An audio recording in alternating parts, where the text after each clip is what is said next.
Hey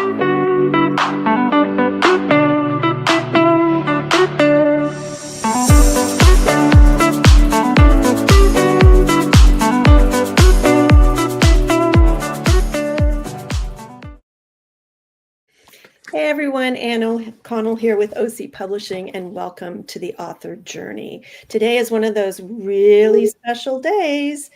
You know why? It is party time, and those of you who watch regularly know that that means that we are celebrating the launch of a new book. It just, the momentum is going, and we're having so much fun, and this fall has just been a real cornucopia of wonderful new titles. And I hope you had a great Thanksgiving and that you're exploring some of our history, because this is the Mi'kmaq History Month in Nova Scotia and New Brunswick, in our Atlantic provinces. And the title we're releasing has historical relevance to that. It's called Tethered Spirits by Corinne Hoebers, and Corinne is with us today. And we are also being joined today by my associate publisher, Marianne Ward, who is the project lead and editor on this for this book, and our lead designer, David. So we're going to have a really great discussion today. But I'm going to tell you a little bit about, take that off so you can take me seriously, tell you a little bit about Corinne before I bring her up. After 25 years of adventures in Toronto and Calgary and a 40-year career in the travel industry, Corinne felt the pull to return to Nova Scotia. I can certainly relate to that.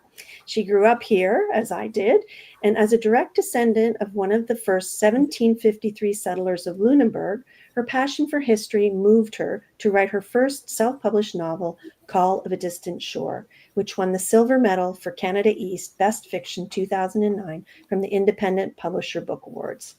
Soon after, she began a comprehensive journey that led her to write Tethered Spirits. Corinne loves the mysterious, mystical, and diverse world we live in, and believes that just because we cannot see it does not mean it doesn't exist. It simply has not been discovered yet. She's an anomaly who does not own a microwave, a dishwasher, or cell phone. You're going to love this gal. Her life encompasses lively games with her bridge friends, her love of gardening where things grow, buzz, and crawl, with a visit most mornings from her helper, the neighbor cat, practicing Tai Chi and hiking with her husband through hemlock forests and unspoiled nature trails in out-of-the-way places. A member of the Writers' Federation of Nova Scotia, Corinne lives in the Annapolis Valley with her Dutch husband and a British blue cat named Toby, who is happiest when he's fed, loved, and has a clean litter box and a warm lap. Corinne and her husband have 4 grandchildren. So without further ado, I'm going to bring Corinne up. David and Marianne. Yay! Yay! My goodness. Yay. Congratulations on the looming launch. Cheers to another amazing water. That's okay. And a stellar team. Just so excited that we are all here today to celebrate Corinne and the team and the launch of Tethered Spirits. Welcome, team, to this celebration. Thank you. It's very exciting. It's been a long time coming, eh, Corinne? Yes, long time. Way before I met you, too. And so how long did the process take? So Corinne, let's just jump right in. From beginning to end? Yeah. So from 8 the years. time 8 years. Wow. And Marianne, when did you first get involved? Just before the call, actually, I went back in my files and I found the first manuscript assessment I wrote for Corinne on this story, and it was from April 2022. So it has been a long journey, and we went through many versions of the story, didn't we, Corinne? Yeah, we did. Yeah. We did. Yeah. It's an incredible I story. contacted Marianne through the Writers' Federation of Nova Scotia. Ooh, shout out to Writers Fed. Absolutely. Wonderful resource and organization for writers and professionals in the business. So I think that's a wonderful process. So 2022. Yeah. And then at what point did you think, wow, this would be a great OC Pub title? Marianne, what did it say?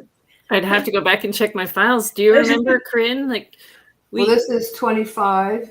It was 22 that it was actually 22 that you briefly mentioned it. It was like towards the end of the year. Mhm. But in 23, that was when I made the decision in the fall of 23. for OC Publishing. Yeah. Well, we are so honored to have, been your partner in bringing this to light. And just a few days, we'll be, celebrating in person and inviting the community to join us at the library on October 18th. So talk a little bit about what it was that inspired you to write Tethered Spirits. And I have been practicing the Mi'kmaq name as well, but How you doing? not very well. I'm not either. But I only can pronounce it if I'm looking at the phonetic spelling that I have at the back of the book. Right. Well, if you come to the launch party, we'll have some folks from the community who will help us with that. So, Corinne, what inspired you to write that? A couple of things. First, that what you had read in the biography, that I'm a direct descendant to the German settlers in Lunenburg. The actual that made me write my first book.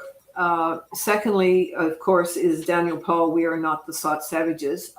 After I published the first book, I had picked up that book at a store. Fantastic book. Yeah, it's fantastic. Mm-hmm. And that's what inspired me to do something. I mean, I knew nothing about the Mi'kmaq culture. And it's sad that you're not taught it in school. Mm-hmm. What I thought of after I finished reading his book is that it's an example of a story of intolerance. And it's not just local, it's worldwide. Mm-hmm. And intolerance of people that are different. And that means not just physically, culturally, spiritually. And so that's what I wanted to do something. Yeah. And I think I'll just go ahead. When you first started writing, where were the places that you sort of paused and thought, I probably need some input, and how did you seek out input to ensure like the cultural accuracy? Yeah. When I was researching it on my own, I knew I had to contact the Mi'kmaq community, which was hard for me. Mm-hmm. A, I don't know how they would perceive it, and B, I'm very shy, and it's very difficult for me to do cold calls. And I didn't do any cold calls, mostly through email. Mm-hmm. One good thing that I had already 10 years before had emailed Daniel Paul when I was living in Calgary and told him what I wanted to do at that point. It was an idea. So I only had a couple of emails back and forth with him. So that kind of broke the ice, but he probably didn't remember me 10 years later. But the book is dedicated to him in his memory, right? Yeah. Right. And he was very responsive at that time, wasn't he? Yeah. I did know I couldn't do this without help. And every time I did reach out to different people in the community, they were more than welcoming. Mm-hmm. I never found anything that was, excellent. And support. And I also want people to know that Corinne has decided to donate part of the royalties to the Mi'kmaq Friendship Center here in Halifax, Nova Scotia, which I think is a wonderful thing. And you've been in touch with the center, and we'll hopefully have some representatives at the launch as well. Marianne, what was it that drew you to the project? Because you had been working on this, and then you and Corinne talked about, what the next step in publishing would be. So, yeah, I mean, I read a lot of Nova Scotia authored fiction, and I knew that I hadn't read anything that dealt with the story in fiction, dealt with the story of the early settlers and their relationship with the Mi'kmaq. Mm-hmm. And I knew what an important story that is.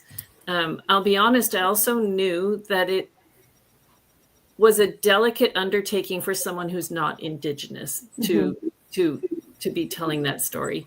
And my first assessment, I was just glancing at it, the one from April of 2022. I said to Corinne, this is a fabulous story. It's really important. It needs to be told. You've done all this great research, but I think you should stick to the settler point of view. She's told the story from both points of view.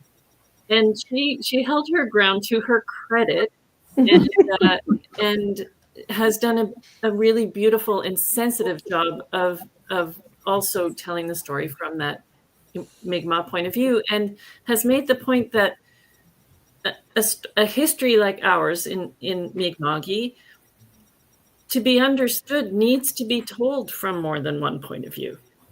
That's the bottom line, right? And this is how, thanks to fiction, this is one way that we can start to appreciate and understand other views. So I couldn't be more proud of the work Corinne has done and that we have done as a team to bring forward this really important story, and not just important because it's good for you. Right. It's a great story. There's that's a rife period of history. It's the settlers, the challenges just to survive a winter in Nova Scotia in those early years, right? The Europeans who came here, let alone the complex history and struggles of contact between Europeans and the Indigenous peoples.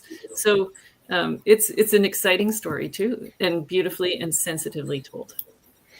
And presented, and David, over to you with the, being such an integral part of the team when it comes to the presentation, of the story and the look of the book, and, the way that we operate it. The author and the editor and project manager and the designer always work very closely together, because you can't really work in a vacuum.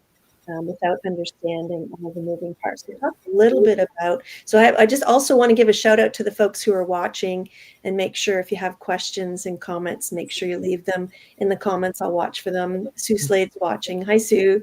And is this week running a spotlight at Dartmouth Book Exchange on Corinne and Tethered Spirits. So there will be a giveaway there.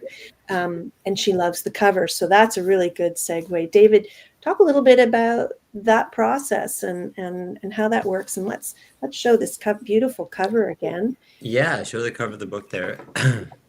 As working as the designer on the book, I come to it like last of all of you, and I have the least familiarity with it when we get the project. So I really have to take a lot of input from, and I'm happy to take a lot of input from the author, from Corinne, from the editor, Marianne, people who are a lot more familiar with the book and know it better, and that's great. Like on this book, Corinne provided a lot of input as to what she wanted on the cover and the look that she wanted inside the book as well. Like she had pretty clear ideas, which which made a lot of sense for the book, and I was happy to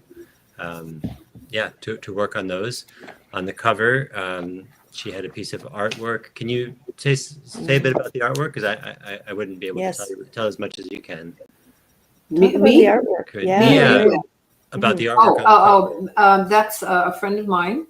His name is Matthew Connolly, and when I approached, he's a member of the Qalipu First Nation or band in Corner Brook, Newfoundland. When I first approached him, he was so tickled that I asked him to do that. And he already, I was visiting him and his wife, Dixie, he had ideas. He was having ideas anyway. I love it. Yeah. So what he did was he showed me the sketches first, and we went from there. Yeah. Okay. Yeah. Yeah. And is he an artist like in his own right? Does he show his art? What he does on a small scale. I like his art. Yeah. So it was kind of a favor to you, and please tell them how much we appreciate the attention and the detail and how beautifully it illustrated the story. So did he supply the high-res artwork, or did No, you have the original, David? Sorry, that's for you, David? Corinne brought the That question for you? actual painting over to me. Yeah.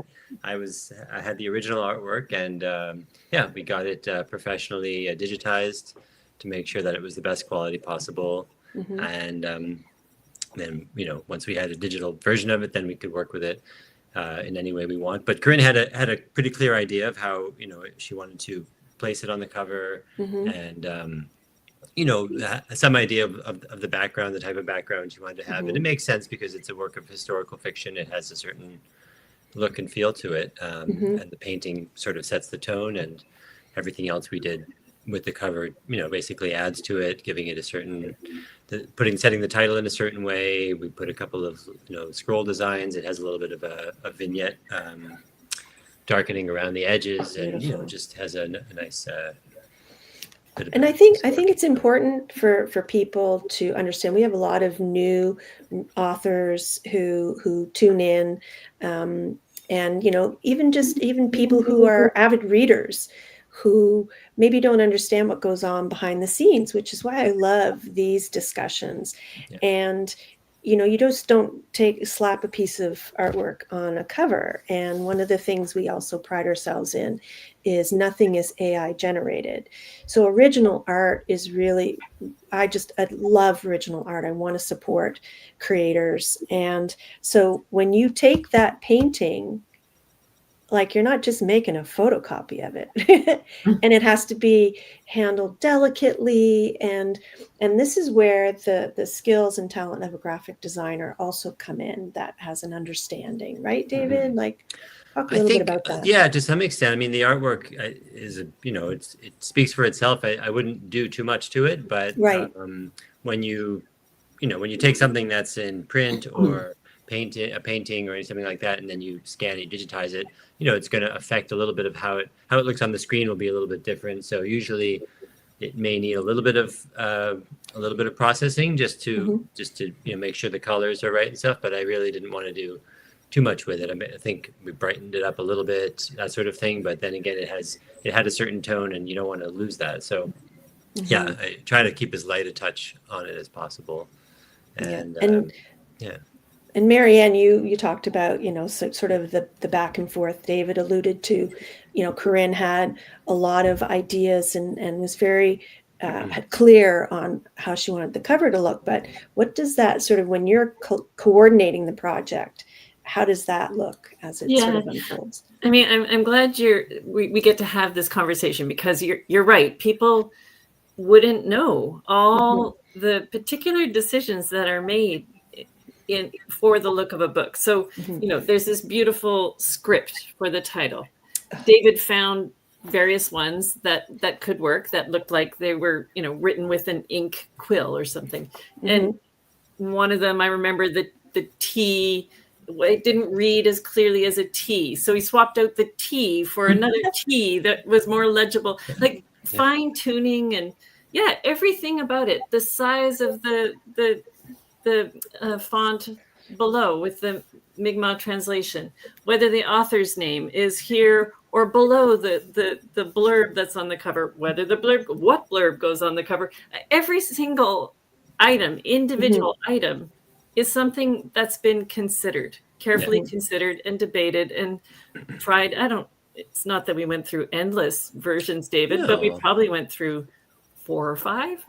All told, with each small change. Sure. And then there's, and then there's the interior design. Oh yes, whether a chapter, the number of a chapter spelled out, or it's a number, that drop cap that is the same script as the title.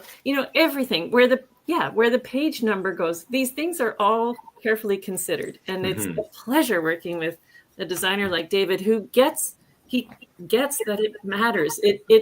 It does affect the reader's experience of the book subtly and probably subconsciously. I like to say that it's some in some books, especially, and I think this is a case of that if you're noticing the design, then that's not a good thing because it's taking you out of the story. And so the design should just, be there in the background, like you said, have a subtle effect, but it's not, it's not something that's supposed to jump out at you because that's not what the book is, for. That's exactly what I say about editing too. Hopefully right. no one is ever thinking about the editing. Right. Exactly. Because the writing is seamless. There's nothing that would make them think about the editing. And that's why I like to do this, because you guys really are the unsung heroes. So we want to make sure that we sing loud and clear. And I love, this is actually a really great segue to have Corinne maybe read a bit from the book. Here? Okay. Is that a good time, do you think? Yeah, it's fine. Okay. So Corinne, take it away. Read Thank a little bit of your beautiful prose. I'm going to solo you. Start now? Yep. Chapter 1, June 1756. To the Mi'kmaq, it is Nibinigoo's, summer or leafy moon. Bear cub, like a duck to water, he naturally slipped into his new name. Christian sounded foreign to him now. He looked skyward to where Eagle Feather was pointing, and they watched the eagle slowly drift above the forest canopy before landing at the topmost part of a spruce tree. As his large, graceful wings collapsed around his body, he cocked his white head and looked down upon them. Then this lofty creature, Gitbu, the messenger of prayers to the spirit world, who soars closest to Jisug, the breath of creation, effortlessly lifted upward in flight. Bear Cub grinned at his brother as they two moved on. Bear Cub now lived a life very different from the one to which he was born. He understood that in this circle of life, no living being had dominion over the other. The people addressed flora and fauna as people, non-human people. They asked flora for permission before harvesting and demonstrated their gratitude by minimizing harm. An elder had taught Bear Cub about the practice of Nadugulim. Take only what you need. If over-harvested, the plants and animals would leave. The Mi'kmaq survived by watching and listening to the world around them. When he was 17 years old, he paddled from Dartmouth in search of his brother Jacob when their mother lay dying. Eagle Feather found Bear Cub alone and near death. Living with the Mi'kmaq, Bear Cub had easily adjusted to their beliefs. But a battle raged within him on whether or not to return to his birth family. Could he, after all this time? Then there was Papa. Bear Cub pushed him to a dark corner of his mind and inhaled deeply to suppress the image of his biological father. The musty scent of decay in the forest breathed renewed creation. With each step, his feet sank deep into the living moss. Bear Cub relaxed. As in the old times, the rich undergrowth of the forest sustained the Mi'kmaq. Rain droplets dotted the toes of moccasin flowers, their roots a medicine used to treat headaches and fevers. Bunchberries, their tiny white flowers sprinkled amid the ferns, were medicine for the stomach. Once again, Papa entered his mind unannounced. Bear Cub's body tightened. His father had forced him to become an apprentice to his uncle to learn the weaving business. But Bear Cub could never trade the farmland soil he loved to sift through his fingers for the coarse wool and rigid petals of the loom. His uncle taught him with the sting of his belt. As the memory festered, Bear Cub's temples throbbed. Papa had ignored his needs. Did he want to return?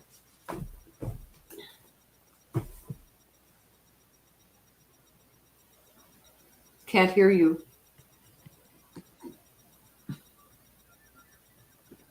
It's one of my favorite things, thank you, to hear an author read their own words. So I really thank you so much for sharing that with us. I did bring up while you were reading your website, and I want to also share that with folks so that they can go and learn more about you and also about your books. And there's a lovely background, and it also, I think that it's really important to note some of these incredible advance reviews that you've gotten. Talk a little bit about how that felt when you started getting that initial feedback from early readers. You've got some, really amazing comments here. Talk a little bit about that. I guess excitement that someone liked it. Other than your editor, right? Yeah. I wrote the book hoping that for enjoyment, so people would enjoy it, would like it, and also learn about the Mi'kmaq culture. And I'll say another note on that about the culture. I just want to say I'm not a spokesperson for the Mi'kmaq. What I learned is in the book, and it's only scratched the surface. I still have a lot more to learn.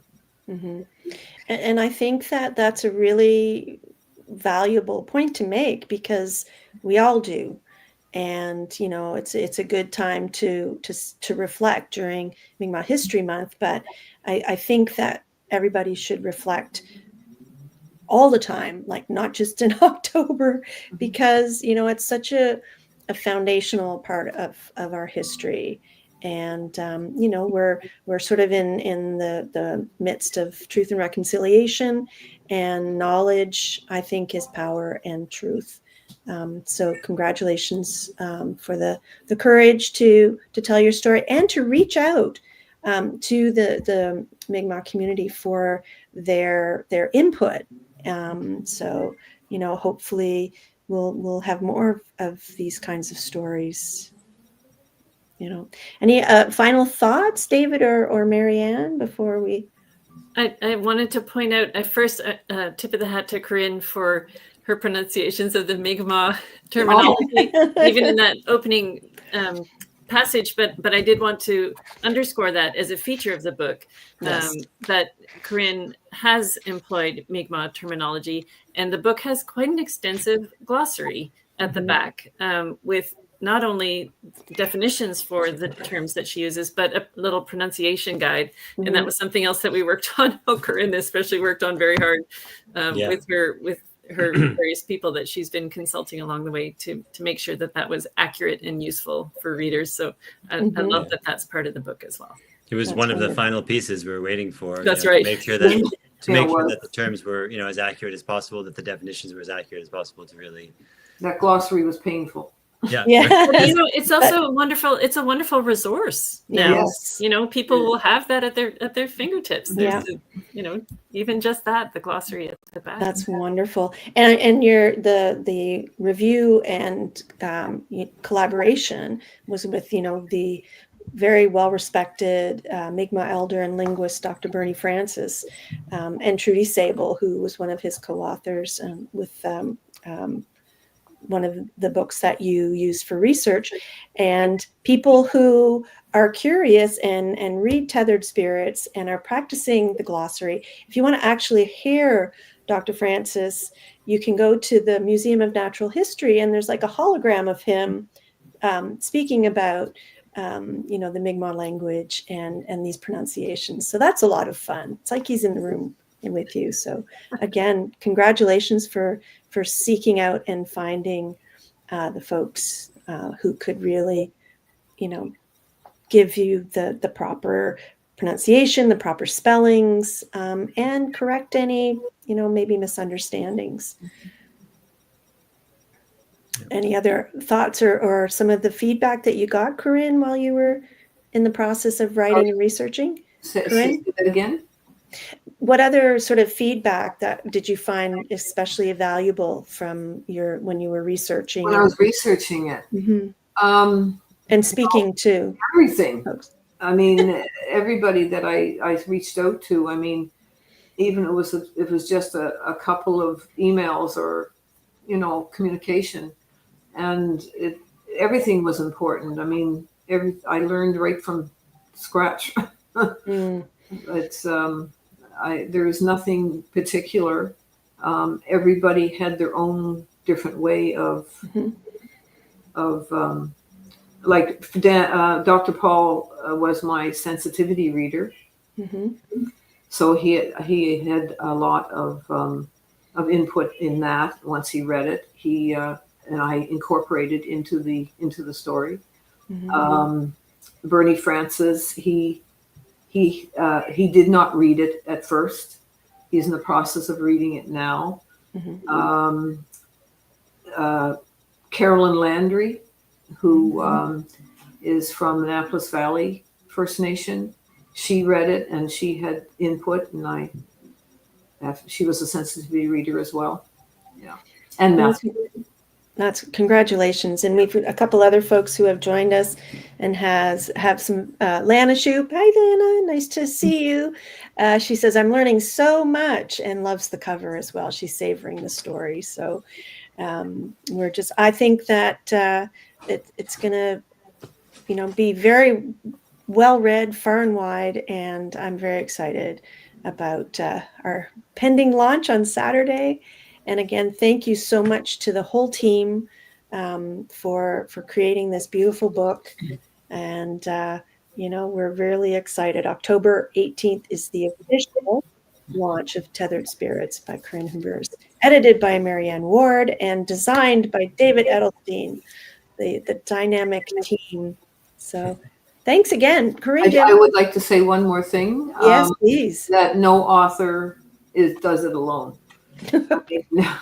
There's so many other hands into the pot. That thank you so much for everything. Absolutely, our pleasure. And now the hard work starts. Getting this thing out there and sold. No, I'm kidding. There's a lot of hard work in the process, both before, during, and after. But we have passion for it, and that's why we all do it, right? Quick shout out to Paula Sarson, who did the proofread, and yes, also a valuable member of the team. Mm-hmm. Yeah, absolutely. Yes, absolutely. Well, thanks, guys. And I can't believe, wow, I had more questions, but we're out of time, and so we'll just have to table those, and people can ask at the event. We'll have Q&A. There will be entertainment, some drumming and singing, and of course, books for sale. So thanks again, guys, for joining us today. And for those of you who are watching. Yeah, thank you. 1 o'clock, Central Library. 1 o'clock. For the launch on Saturday. 1 o'clock, Central Library. Up in the BMO room, right? Yes. Yes. Excellent. Second floor. Great.